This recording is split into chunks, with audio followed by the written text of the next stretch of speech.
It is a Tuesday, December 16th, 2025. We are titling this one Victory for Transparency Day. I think that we are finally getting transparency now. We are making the transparency. They have no choice anymore. You have to read and look between the lines, I guess, on Candace Owens and all the DNC, the global cash operation that is around Candace Owens, the political influence within the United States. I think it is coming out. In fact, I know it's coming out. So we are getting ultimate transparency right now. I'm feeling so good that we're getting transparency on this. And I think we should all have a little bit of a victory lap and celebration here. And we're going to start off today by playing one of the next big hit songs. You're going to hear this song in the next week or two. It's by a young, very attractive female artist in the United States. It goes by the name James VII, and this one is called Trauma Olympics. It's got a couple of F-bombs, just letting you know.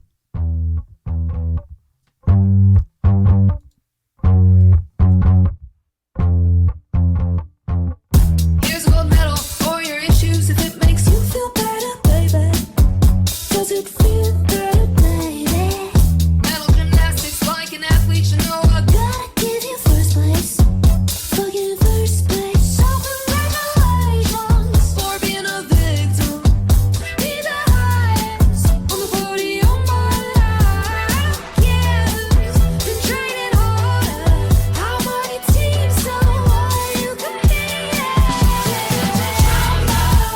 Olympics racing to the drama. Drama. Here's a trophy, show it to your mama. Drama. I don't give a fuck if you throw a punch. Everyone's been through some shit. Fake scared, on thin ice, figure how to make the shoe fit. Bronze, silver, gold, pick your prize while I'm running from you for miles. Be a good sport, but competing works its way into the game alone. And I don't care who's more off the field, don't you know? Everyone's been through showcase. Been training harder. How many teams so what you compete? Olympics racing to the drama. Drama. Here's a trophy, show it to your mama. Drama.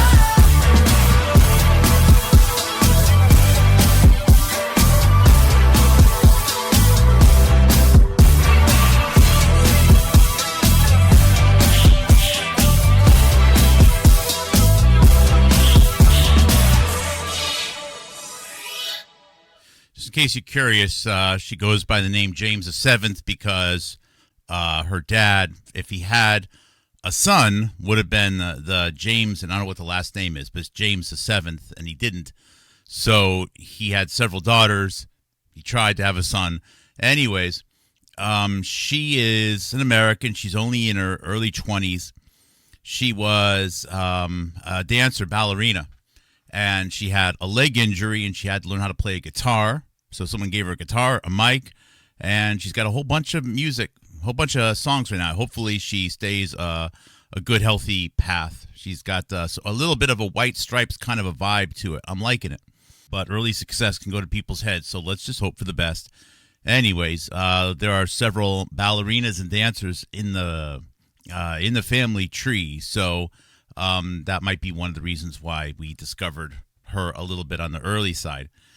Okay, so I think the heat right now has reached a boiling point for Candace Owens regarding all of this talk about the Charlie Kirk death, assassination, removal from the stage, and here we are. I've seen a significant number of attempts lately to try to, for people who have skepticism regarding Candace Owens' past, to connect it to Tucker Carlson's dad, to connect it to CIA, to connect it to Israel. I mean, there's just every direction possible, except looking at the plain as day evidence of how is it that she's in this startup company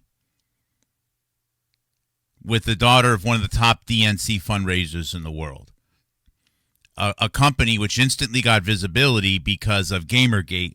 And, of course, Gamergate is boxed in on one side. That narrative is partially controlled by Milo Yiannopoulos and other people and the Breitbart Steve Bannon community. It could happen out of coincidence, but it's not that she just bumped into these people. She's instantly at the top of this list. And then the career, which constantly has Milo Yiannopoulos coming in and out at all the most important times. Her visibility around Charlottesville, and Charlottesville being in Virginia, and the Virginia governor being Terry McAuliffe, of course, plays into this as well.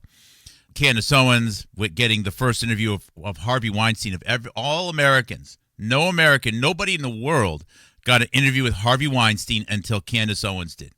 That should regularly be part of every single person's analysis of Candace Owens.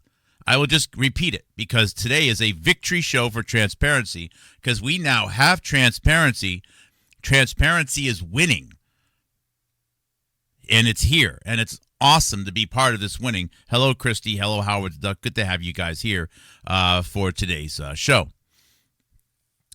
If she lands that Harvey Weinstein interview, it's because she just asked nicer than anyone else. She said, what, please?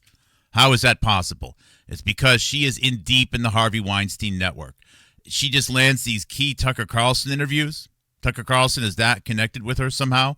I'm sorry. Tucker Carlson and Harvey Weinstein go all the way back at the minimum to 1999 when Tucker Carlson worked for Harvey Weinstein with Talk Magazine.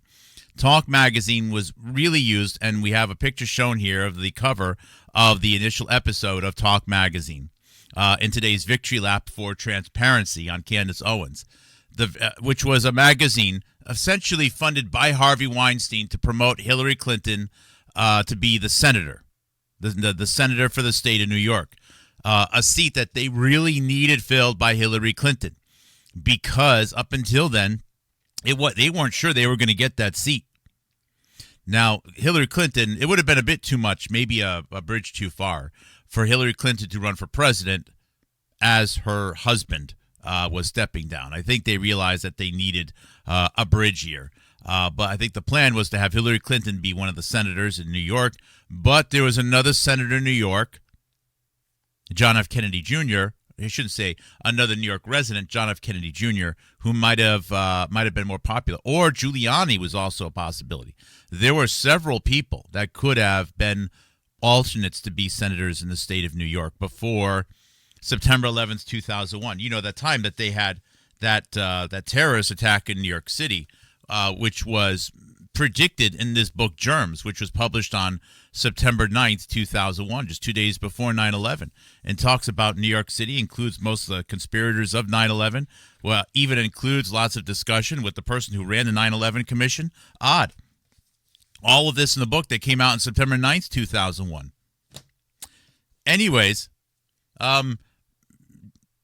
however Candace Owens got involved in this mess, the years between 2009 and 2013 are odd. One thing I will say is that Candace Owens, I think Candace Owens slipped on an interview. Yesterday, I showed an interview with Candace Owens, with Nick Fuentes and Stefan Molyneux in the year 2017. Now, this is an interview that happened just before Charlottesville. Now, Candace Owens' first video that she posted on YouTube was on the day of the spray painting of the General Lee statue, the Confederate statue in Charlottesville. It was a couple of weeks, 2 or 3 weeks before the Charlottesville Unite the Right rally. What is described as a terrorist attack where one person died, and then not too long after that, Stefan Molyneux interviews Candace Owens. 2017. There we go. So this is Stefan Molyneux, Candace Owens. Now, he recently reposted it, but I believe this was recorded on September 10th, 2017, about 3 weeks after the Charlottesville event. Stefan Molyneux from Free Domain Radio here with Candace Owens. She goes also under the name Red Pill Black. You can follow her on twitter.com/redpillblack. Morning, Vindy. Facebook.com. I'm going to give you 3 guesses. Yes, that is correct. It's Red Pill Black. And Instagram.com/Red Pill Black. And I just wanted to say before we start, some of the funniest videos, bar none, on the internet. We'll put a link to a couple below just for you to get a flavor of the woman's humor. Candace Owens is an actress. She's acting it out. She may be very funny in real life. I don't know, okay? But her acting out those videos, she's not. I don't find it to be that funny. It's trying too hard. But, you know, sometimes people can be really funny when they're not trying to be funny.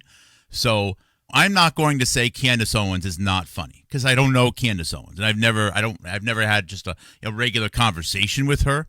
But she's not that funny when she's trying to be funny in those videos. Okay. And brilliance, Candace. Thank you so much for taking the time today. Absolutely, I'm honored to be here.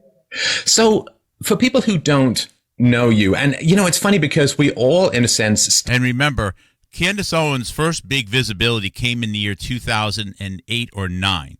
She was in high school, Stamford High School, Connecticut. Right, Stamford's right next to Greenwich. There's some very good areas of Stamford. There's some not great areas of Stamford also. I sort of mischaracterized Stamford the other day as being loaded. There are some very wealthy people in Stamford, but there's also some so-so neighborhoods in there. I want to say it's like a Bridgeport, but anyways, she went to Stamford High School, and then she had this incident where, and it's odd how she describes it. She was on the phone, she was in a car with someone else, and then someone texted her something that was threatening or disparaging, and she made a statement that it was racially motivated and it involved the son of the then mayor of Stamford, who became governor of Connecticut. I don't really know the details, and I'm not going to make a statement that it was 100% real or that she made the whole thing up, okay? But just let you know that had happened in 2008, 2009, and I believe it got some visibility.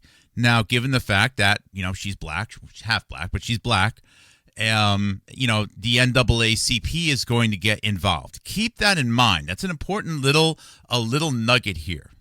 Start as liberals, as socialists on the left. It is kind of the state of early childhood, you know, when you don't have to work for your daily bread. And it is part of our general education in government schools paid by the state. Not very big on criticizing the state unless just hang in there, Christy. You won't believe this. As a Republican in power. But what was your journey? Because it's a pretty wide pendulum that you've swung from where you started to where you are, and who knows where you may end up. Absolutely. So yeah, I had this very unique experience in high school that was categorized as a hate crime. Pretty much one night from school, I was sitting on my couch and I got 3 missed voicemails, and they were these really awful threats. It was 4 male voices on the line screaming, saying they were going to tar and feather my family, that they were going to put a bullet in the back of my head as they had done to Martin Luther King. You know, Rosa Parks, they listed in like great detail all of these black people that had died traumatically and said they were going to kill me. Long story short, I only knew one person in the car that night. It was a case of high school drinking, and like, I don't like this girl, I'm going to call her and let's shout into the phone. And the argument that I had with that friend was like, I was hanging out more with my boyfriend. It was something very, very petty and not a big deal, but ended up blowing up because one of the individuals in the car who I'd never met in my life was the current governor of Connecticut's son, Governor Daniel Malloy, who is a Democrat. So instantly it was front page news. I went into school the next day, told the teacher, he was like, you have to tell the principal. The principal heard it and, you know, freaked out and called the cops. And, you know, next thing I know, I'm front page throughout Connecticut newspapers. And of course, you've got, you know, local chapters, not Black Lives Matter, but, you know, Al Sharpton, Jesse Jack, you know, they wanted. Okay. What she just said there. Now, she's talking fast. She wants to get a lot out there. She's probably a little bit nervous, okay? I'm going to roll. I think most of us would agree. She's a little bit nervous here. I'm not saying she is nervous, but it would be reasonable for her to be a little bit nervous given the visibility here on the Stefan Molyneux show. Okay? It'd be a little bit nervous. So, let us just go back to what she just said. Remember, it was a threat. It was a racial threat, and of course, the NAACP is going to be involved. But Governor Daniel Malloy, who is a Democrat.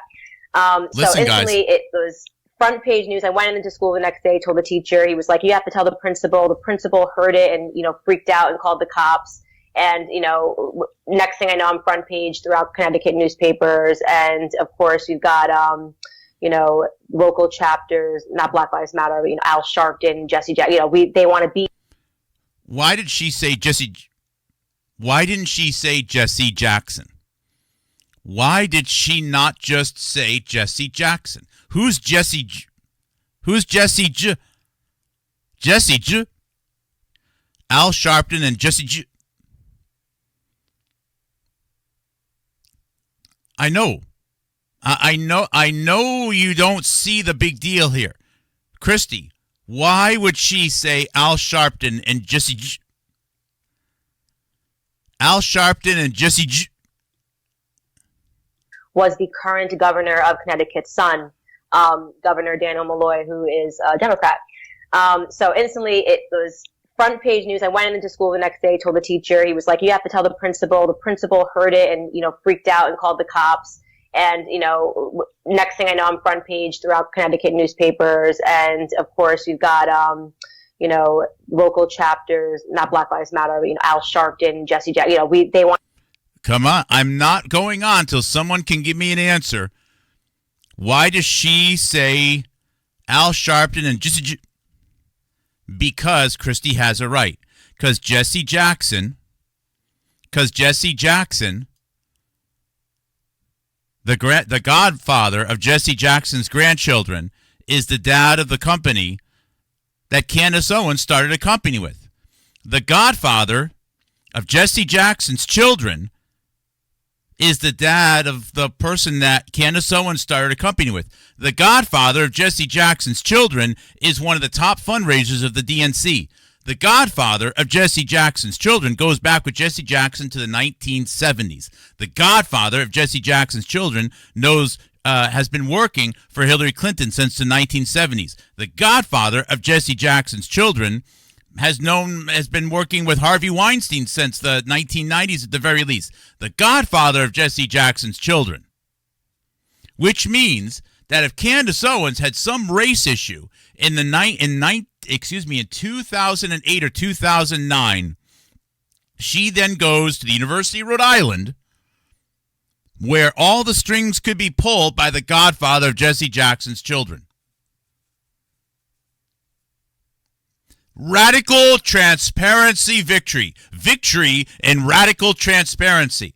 Now, I know Hotep Jesus is desperately trying to say that Candace Owens is connected to the CIA and the British Crown and the Farmer family. And, again, this is more likely. Now, look, there are people that are threatened because of race. Or just because they're just threatened. High school's a tough place. I don't know what had happened with her, okay? I don't know.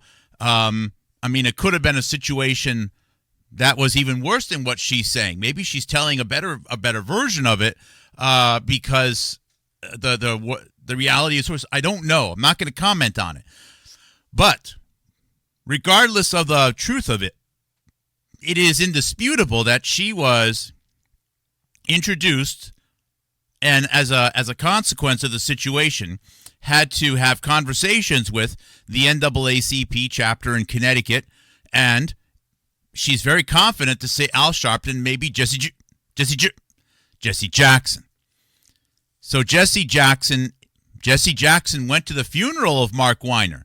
Jesse Jackson went to the funeral of the father of Candace Owens' business partner when she started the company Social Autopsy, Zoe Weiner. And I apologize, Zoe Weiner. I'm talking about you and your father so much. I don't... Look, it is what it is, okay?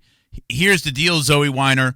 I wouldn't be doing a podcast. I wouldn't be doing research right now if the United States of America addressed the drug epidemic, which is killing over 100,000 Americans a year with the baseline of fatal drug overdoses per year at 18,500 as it was in the year 1999, and took the life of our son in 2022. Okay, so I know, Zoe Weiner, I'm sorry that you are now brought up in this, but there are hundreds of thousands, millions of Americans right now dealing with the loss of family members from drug overdoses, children that have lost parents, parents that have lost children way too young, how this data was misused, and it's not getting any visibility. And as long as the issue doesn't get visibility, as long as they try to hide it somehow and kick the can down the road and hide it, you're going to have more and more people coming out frustrated like this.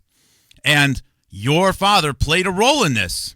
Your father supported this DNC organization, which went out of its way to allow and facilitate this drug epidemic to happen.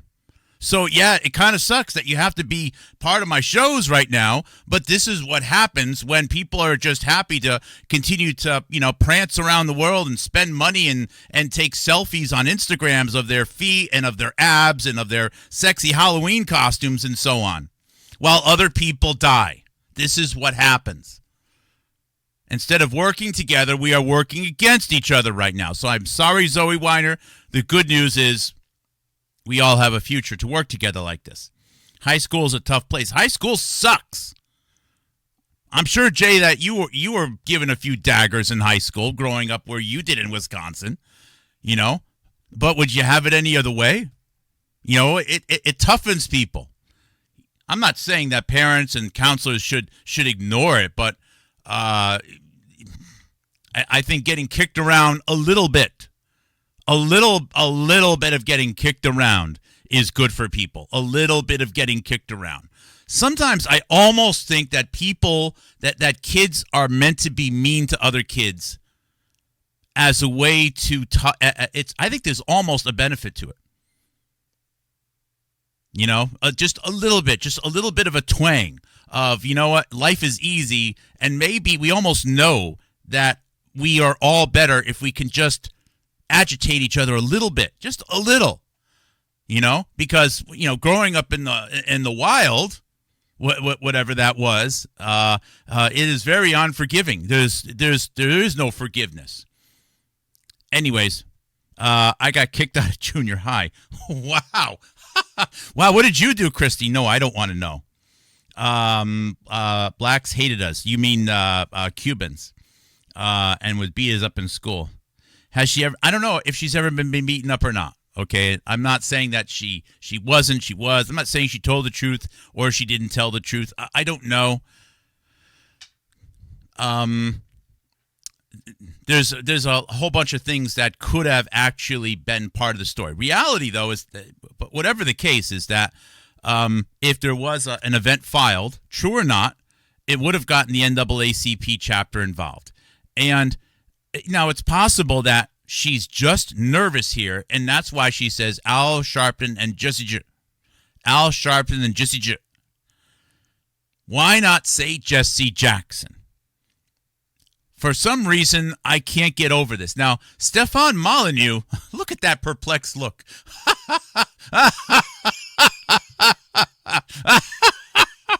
Look at that. What does my life come to?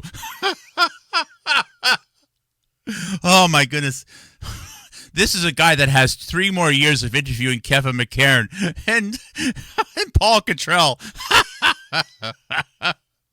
Anyways, he doesn't know. He's not being told to edit that out, okay? So she says it quickly because she's not supposed to. I think she knows, don't mention Jesse Jackson, because Jesse Jackson is going to immediately connect to Mark Weiner.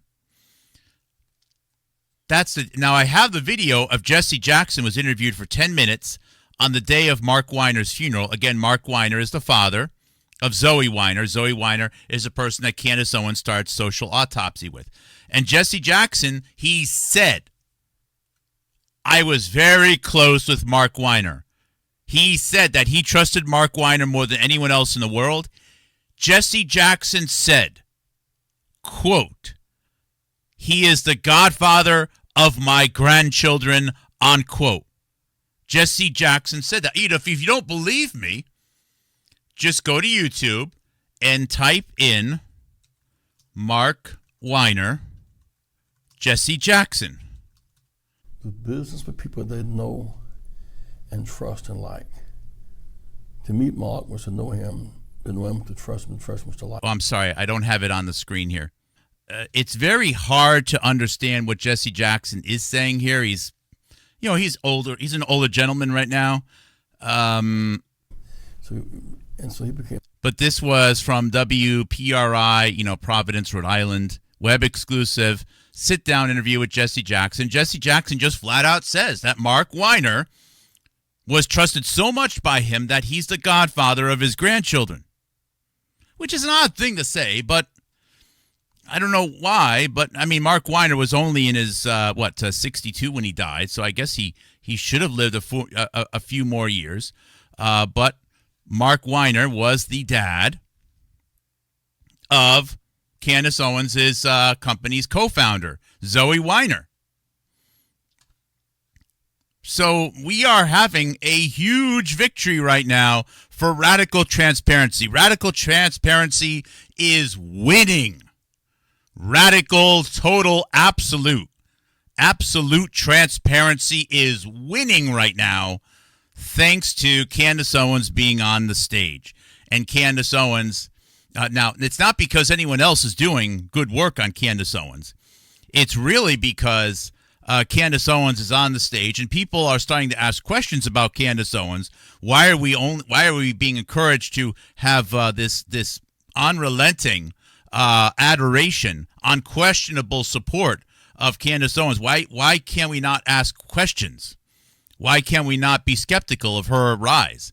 And the more I've talked about her connections with Harvey Weinstein and Tucker Carlson and the private equity firms, and how did she get this start here, and when did Miley Yiannopoulos come into her life, and Charlottesville, etc., the more people try to say, oh, well, you shouldn't ask questions. And, 2016 was a long time ago. And, maybe it was the Farmer family. Maybe it was the Brits. And maybe it was the CIA and Tucker Carlson. I'm sorry, but all roads lead back to DNC Cash, Mark Weiner, and then the Hillary Clinton network, including Harvey Weinstein. Of course, Harvey Weinstein, all the way back in 2006, is in a $1 billion business deal with Steve Bannon.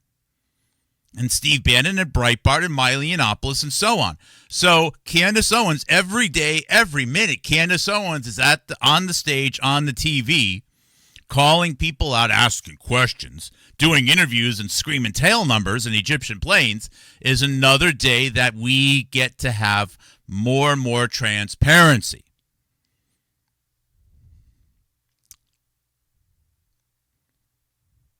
Zoe Weiner went to Georgetown and then Columbia.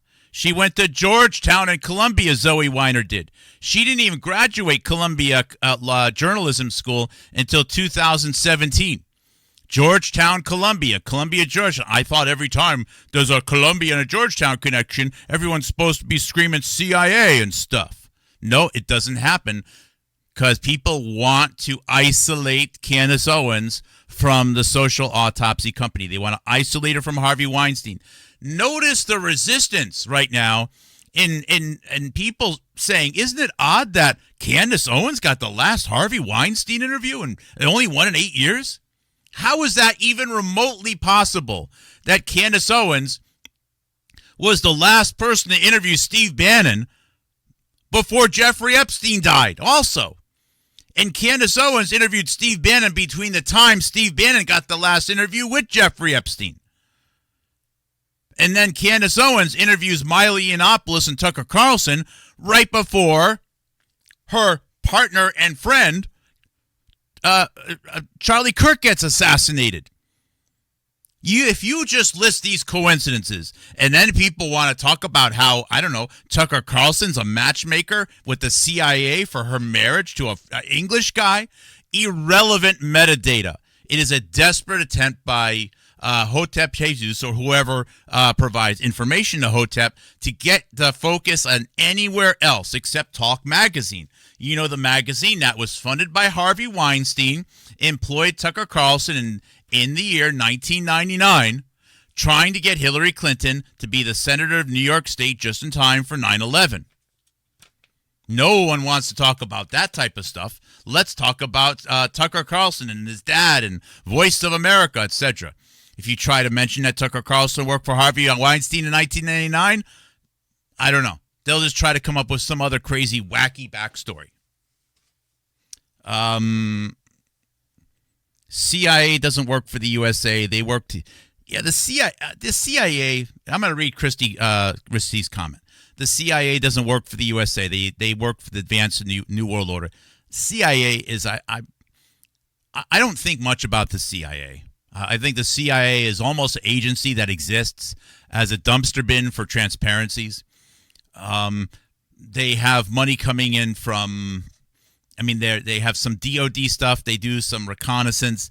They have some psychological operations work. But I think at this point, the CIA exists simply as an agency to blame things on. They could probably hire, 20,000 people, have them sit in the building, and then every time weird stuff happens, they can just say it's the CIA, and that's it. I don't believe the CIA is that involved anymore, at least these days, in a lot of the stuff they say is going on.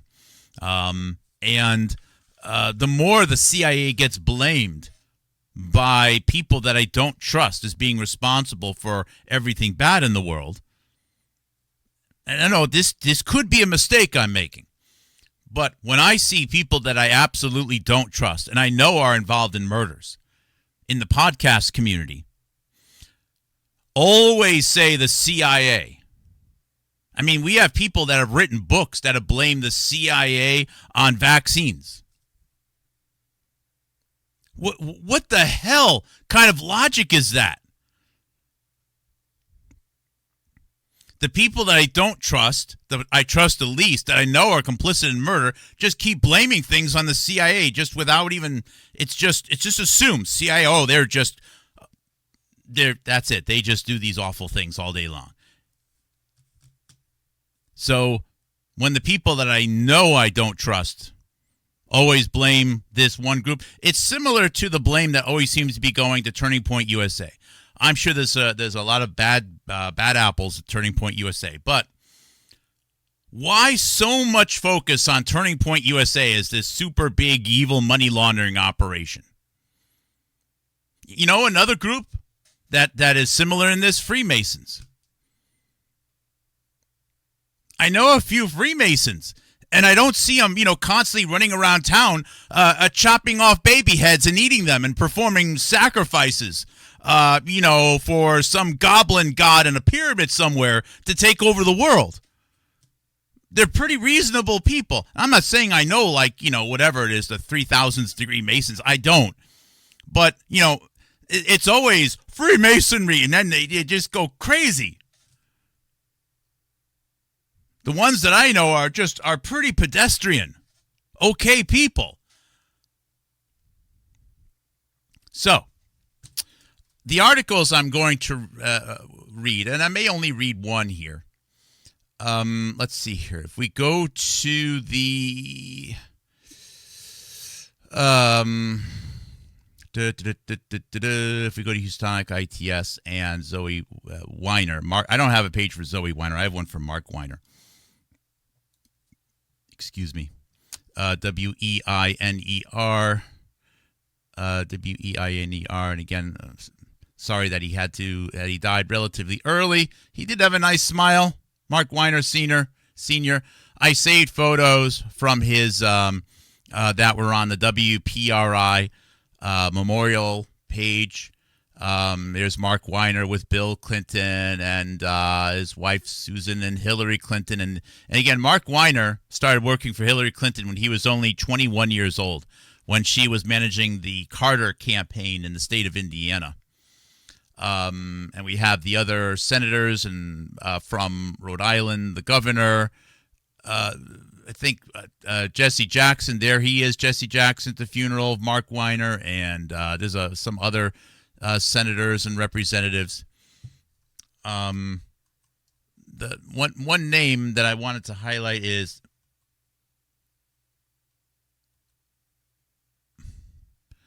why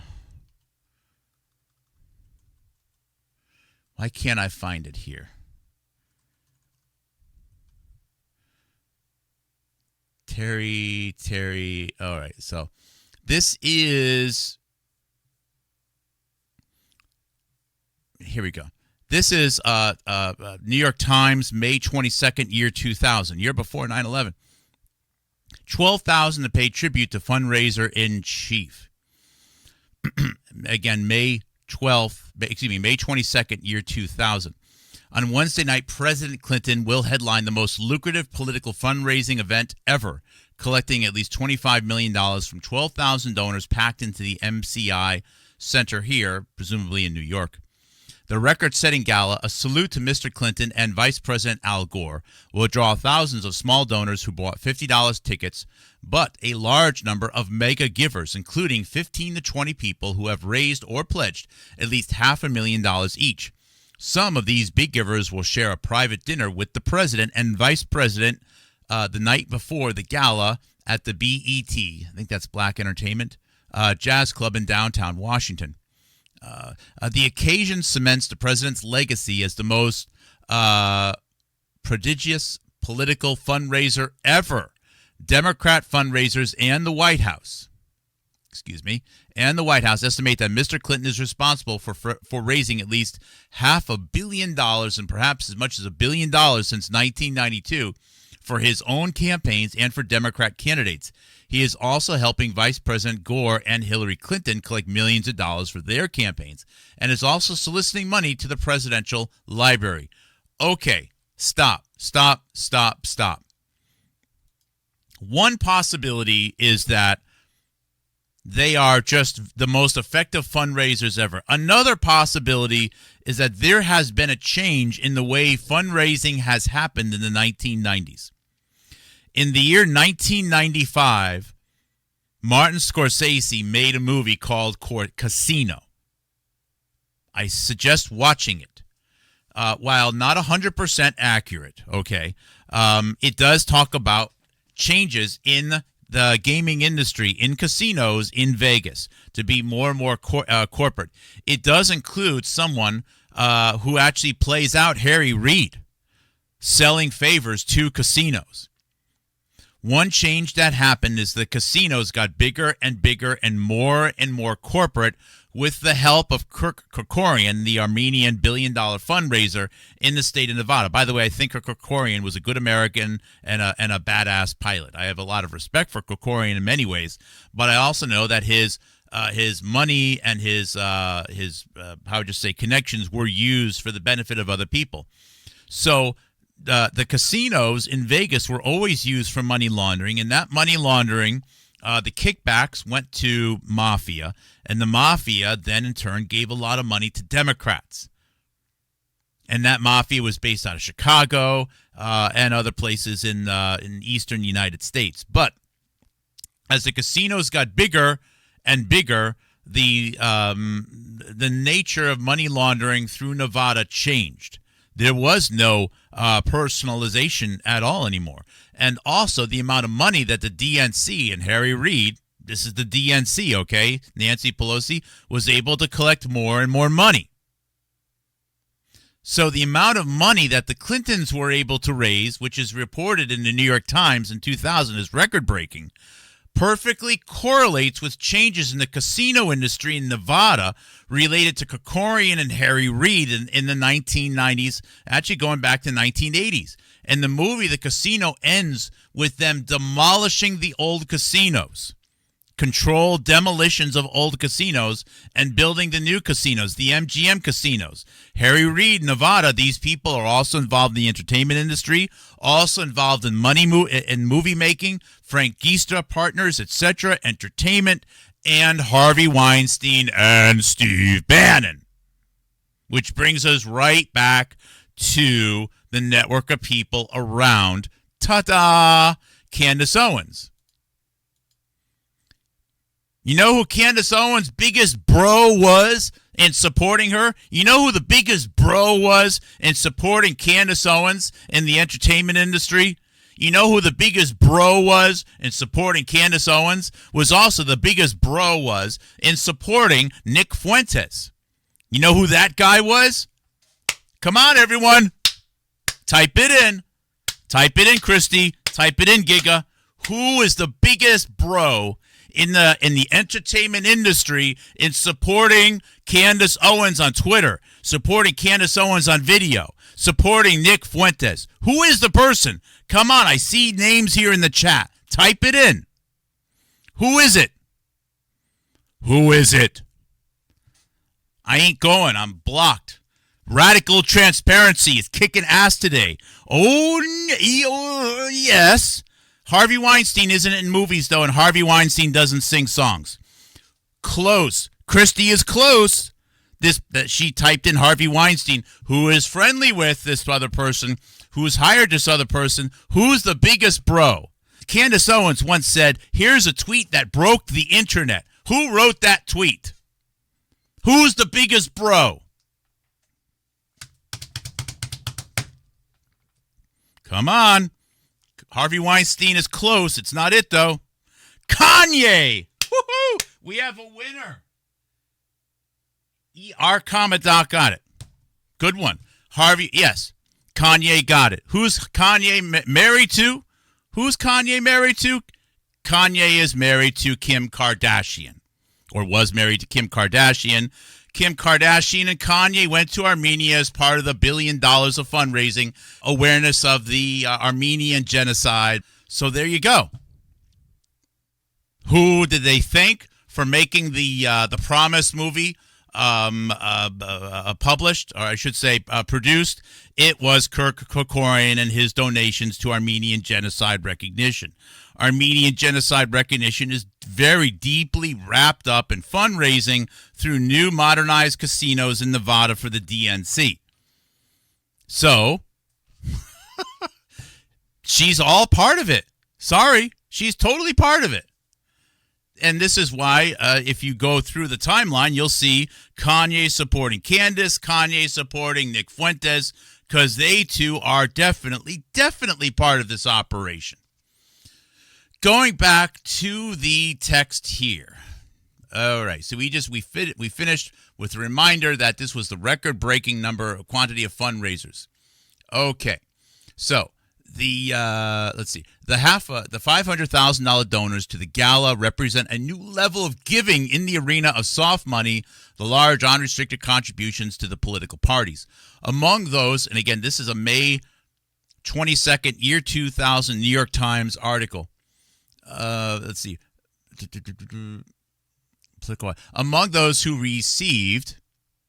have given or pledged to raise this amount are S. Daniel Abraham, the chairman of Slim Fast Foods Company, Claire Dwoskin, the wife of Northern Virginia property developer, and Vinay Gupta, Vinay Gupta, V-N-O-D Gupta, an internet entrepreneur from Omaha. A lot of the DNC influence in Omaha comes from Vinod Gupta. Vinod Gupta troubles me a lot because him and his wife had 3 children, and one of their children died in the year 2000 of an opioid overdose. And, of course, the Clintons went to the funeral and said it's very sad that he died young, etc. Some people don't get to live to old age. So children of the Clinton network were dying of drug overdoses. And they knew the direction that this was going to go, and I think they already knew that there was going to be an engineered drug epidemic to kill more people at an opportune time when it would drop life expectancy to back up the deadly novel virus narrative. And you know what? They actually went to the funeral and just played along. I think some people even let their own. I mean, this is so sick and tragic. And, of course, if you wonder why that there's money from Omaha, Nebraska, along with Berkshire Hathaway and Warren Buffett, it's Gupta. So Mr. Clinton had devoted, Bill Clinton, an extraordinary amount of time to cajoling cash from the Democrat speakers, including speaking at 350 fundraising events just since January of 1997, an average of 3 a day. That total includes only the events that appear on the president's official calendar. It does not even capture countless private sessions that have brought additional millions of dollars into Democrat accounts. Lately, Mr. Clinton has also embarked on a campaign to raise $200 million for his presidential library in Little Rock, Arkansas, a project that just last year was projected to cost $125 million.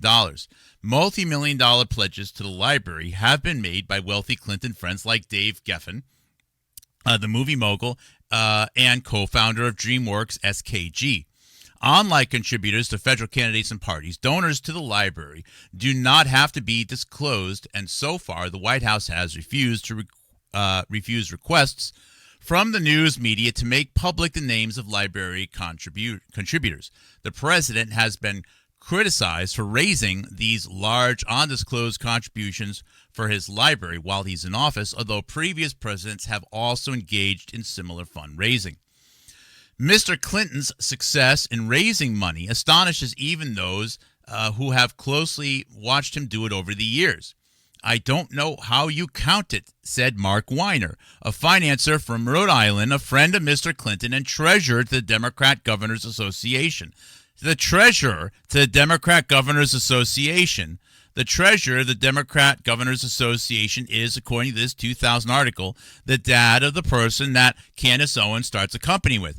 The friend of Bill Clinton going all the way back to college.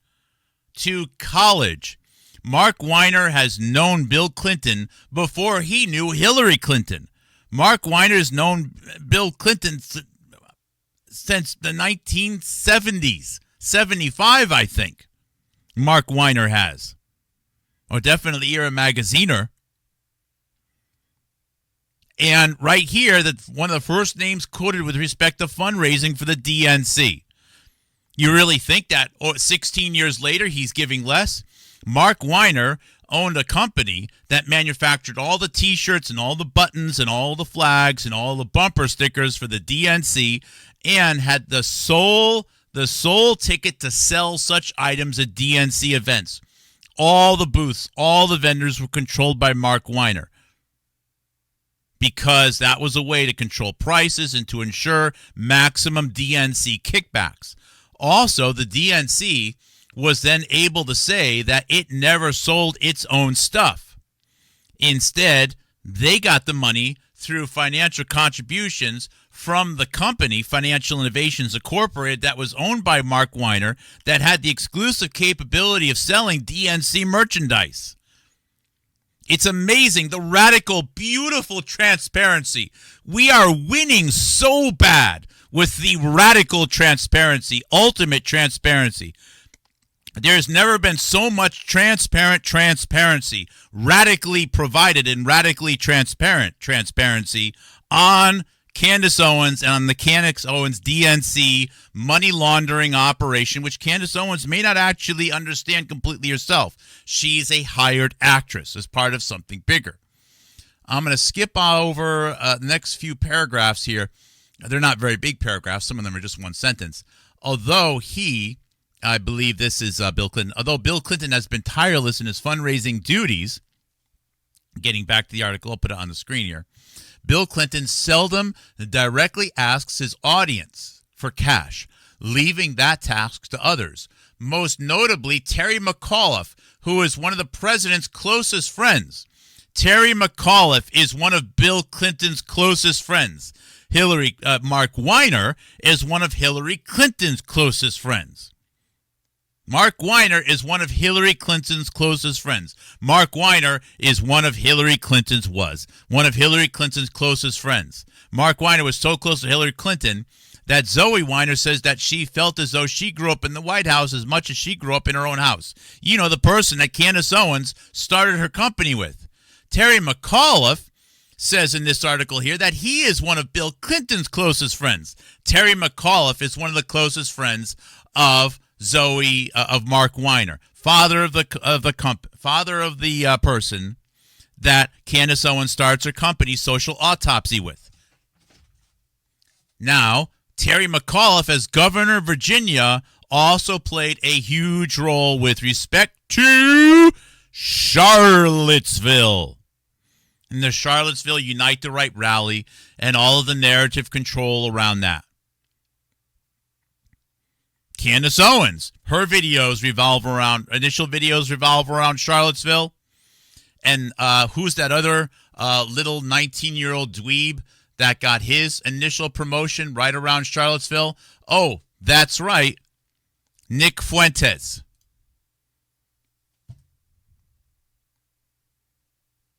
Now, Nick Fuentes, I think, was closer to the Charlottesville event than Candace Owens was. Candace Owens' videos, of course, are getting promoted around this time, saying she's a badass. She don't care about the Klan and David Duke. What is she accomplishing with that type of stuff? Regardless, the Terry McAuliffe stories are great. So, because much of the history about Mark Weiner is hard to find, I've been doing a good job of putting a page together on it, showing you have to organize the evidence, you have to put it in chronological order, so in order to be able to tell the story. Mark Weiner's relationships with several key people: Ira Magaziner, who was president of became the president of the Clinton Global Health Initiative, and it was Ira Magaziner who met Bill Clinton in college.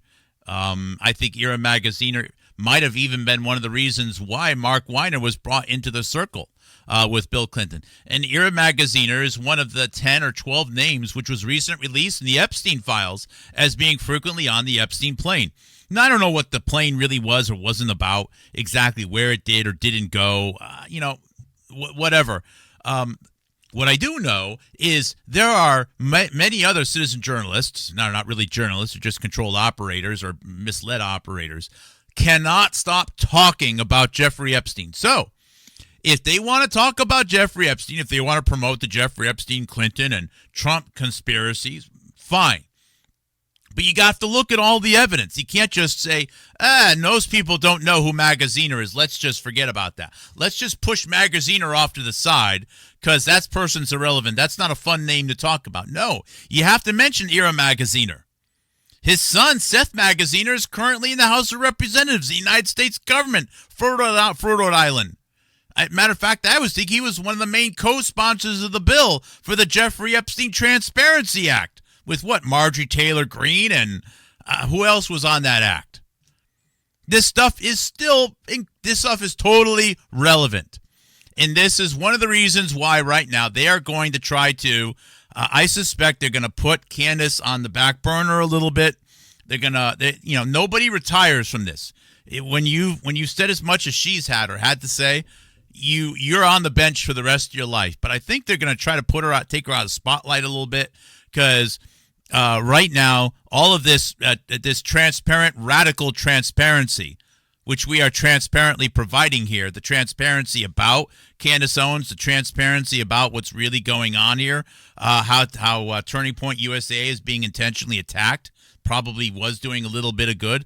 All the radical transparency about the DNC money and Steve Bannon and Tucker Carlson, Talk Magazine, Harvey Weinstein, Mark Weiner, Ira Magaziner, Terry McAuliffe, Nick Fuentes, Charlottesville terrorist attacks. This stuff is coming out right now. It's going to come out. This is the story of Candace Owens that they don't want you to hear. And the radical transparently is going to transparently with total transparency win the radical transparency Olympics. Absolutely guarantee it. The radical transparency is here. You go back into the older articles. All of these relationships are totally laid out. Terry McAuliffe is a beautiful thread to follow, along with Magaziner. It's going to get you to realize this is the real DNC money. If you want to talk about Frank Giestra partners, well, I love that too, because other articles, if you go into the New York Times, as shown here, if you want to get into this New York Times December 20th, 2007 article, In Charity and Politics, Clinton Donors Overlap, it's also, again, going to talk about Mark Weiner, but more importantly, it's going to talk about Frank Giestra Partners, and Giestra. What I love about this, here we are again, it's going to tie into the DNC Hollywood money laundering casino operations. It's going to get you back to Kirk Kerkorian. It's going to get you back to Nevada. It's going to get you back to Harry Reid. Remember, Harry Reid's international policy strategist was Richard Verma. Richard Verma did the legal work for the Winberg Cancer Research Center. Richard Verma was also Deputy Secretary of State under Hillary Clinton. Richard Verma then became the United States ambassador to India. Richard Verma then head the economic recovery of Ukraine for President Biden within the United States State Department, etc. It just keeps coming back, and it's just a total win for the Transparency Olympics, which we will just play the again. I'm going to close out today's morning show, morning reading. I'm going to try to finish it in 2 hours even, playing the song again, which I think is going to be it's going to become quite popular. James VII playing Trauma Olympics. Thank you guys for joining Mark Kulak. Tuesday, December 16th, 2025, Victory Day for Transparency. For your issues, if it makes you feel better, baby. Does it feel better, baby?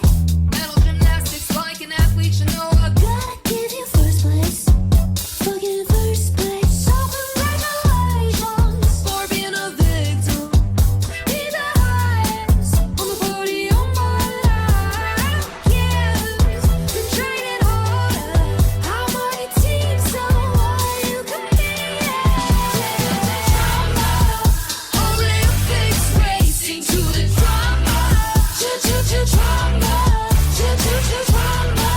Here's a trophy, show it to your mama. Drama.